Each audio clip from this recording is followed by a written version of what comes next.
ਜੀ ਜਿਹੜਾ ਭਰਾ ਸਮਝਦਾ ਨਾ ਕਿ ਵੀਡੀਓ ਉਹਦੇ ਵਾਸਤੇ ਵੇ ਉਹ ਇਸ ਵੀਡੀਓ ਨੂੰ ਸ਼ੇਅਰ ਕਰ ਦੇ। ਠੀਕ ਹੈ, ਇਹ ਖਾਸ ਵੀਡੀਓ ਉਹਨਾਂ ਵਾਸਤੇ ਵੇ ਕਿ ਜਿਹੜੀ ਮੇਰੀ ਫੈਮਿਲੀ ਹੈ, ਟਿਕਟੋਕ ਫੈਮਿਲੀ ਹੋ ਗਈ, ਫੇਸਬੁੱਕ ਫੈਮਿਲੀ ਹੋ ਗਈ, YouTube ਫੈਮਿਲੀ ਹੋ ਗਈ। ਯਾ ਰੱਬੁਲ ਆਲਮੀਨ ਜਿੰਨੇ ਵੀ ਮੇਰੇ ਵੇਖਣੇ ਵਾਲੇ ਨੇ, ਜਿਨ੍ਹਾਂ ਨੇ ਮੈਸੇਜ ਤੇ ਕਮੈਂਟ ਤੇ ਦੁਆਵਾਂ ਦਾ ਆਖਿਆ, ਯਾ ਰੱਬੁਲ ਆਲਮੀਨ ਉਹਨਾਂ ਦੀ ਨੇਕ ਖਾਹਿਸ਼ਾਤ ਜਿਹੜੀਆਂ ਨੇ ਉਹ ਪੂਰੀਆਂ ਫਰਮਾ ਆਪਣੇ प्यारे हबीब दे सदके।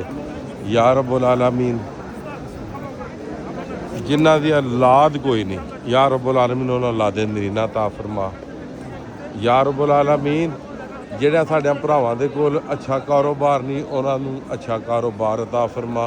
जिन्हां दा कारोबार है, या रब्बुल आलमीन उन्हां दे कारोबार दे विच मजीद बरकतां अता फरमा। इस टाइम मैं या अली सरकार शेरे खुदा पैदाइश के वक्त जिथों दीवार शक हुई थी उस मकाम से, या रब्बुल आलमीन तेनों इस मकाम का सदके जिन्हां दुआवां दा आख्या, या रब्बुल आलमीन अपनी बारगाह दे विच कबूल ते मंजूर फरमा। या रब्बुल आलमीन जेड़े मेरे वेखने वाले ने जिन्हां दे घर दे विच अगर कोई बीमार है, या रब्बुल आलमीन उन्हां नूं सेहत कामल आजला अता फरमा। या रब्बुल आलमीन हालत अमान दे विच जिन्ने भी मुसलमान जिन्ने भी वेखने वाले इस दुनिया फानी तो चले गए ने, या रब्बुल आलमीन उन्होंने तेनों तेरे महबूब का, या अली सरकार का, 5 दिन पाक का, 12 मामा का, 14 मसूमा का, कमो पीछे 1,24,000 पैगंबर का वास्ते, या रब्बुल आलमीन उन्होंने जन्नत अल फिरदौस वाला जगह अता फरमा।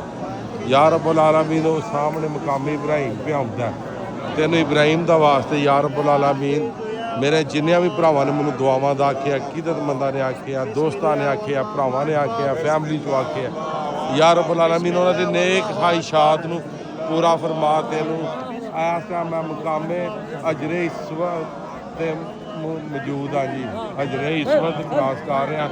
अल्लाहुम्मा बिस्मिल्लाह अल्लाहु अकबर, बिस्मिल्लाह अल्लाहु अकबर, बिस्मिल्लाह अल्लाहु अकबर। या रब्बुल आलमीन मैं इस टाइम खाना काबा का दरवाज़ा क्रॉस पा करना। जिन्ने भी मेरे वेखने वाले ने, या रब्बुल आलमीन उन्होंने अपने घर की ज़ियारत नसीब फरमा, उन्होंने बार बार इत्थे आना नसीब फरमा। या रब्बुल आलमीन जिहड़ी भी किसी की दिल की नेक ख्वाहिश है, या रब्बुल आलमीन तेनों तेरी करीमी का वास्ते तू गफूर रहीम है। या रब्बुल आलमीन तू 70 मावां जिन्ना प्यार करना, या रब्बुल आलमीन साडियां नेक दिली ख्वाहिशात जिहड़ियां ने ओह कबूल फरमा। तेनों मकामी इब्राहिम का वास्ते, तेनों सरकार नबी पाक का वास्ते।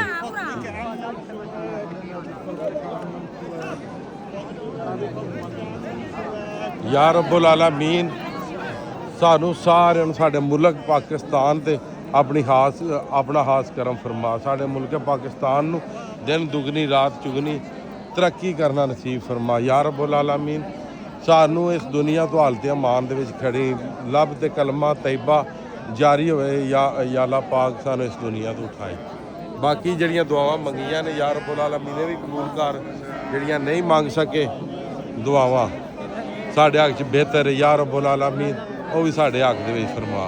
इस टाइम मैं मुकामे धीम ते रहमत परनाले दे थल्ले, या अल्लाह साढ़े सारे वेखने वाले ते अपनी रहमत ते अपना करम ते अपना फजल फरमा। या अल्लाह असी गुनाहगार हाँ, स्याहकार हाँ, या रब्बुल आलमीन असी गुनाहां दे पुतले हाँ।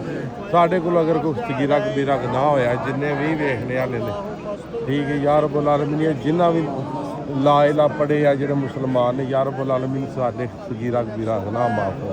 या रब्बुल आलमीन इस दुआ दे सही सही लफ्ज़ जिहड़े ने अपनी बारगाह दे विच कबूल ते मंजूर फरमा। रब्बना अग़फ़िर ली वाले वलिदैया वलिल मुमिनीन यौम यक़ूमुल हिसाब अजमाइन बिरहमतिक या रहमीन आमीन सुब्हान आमीन।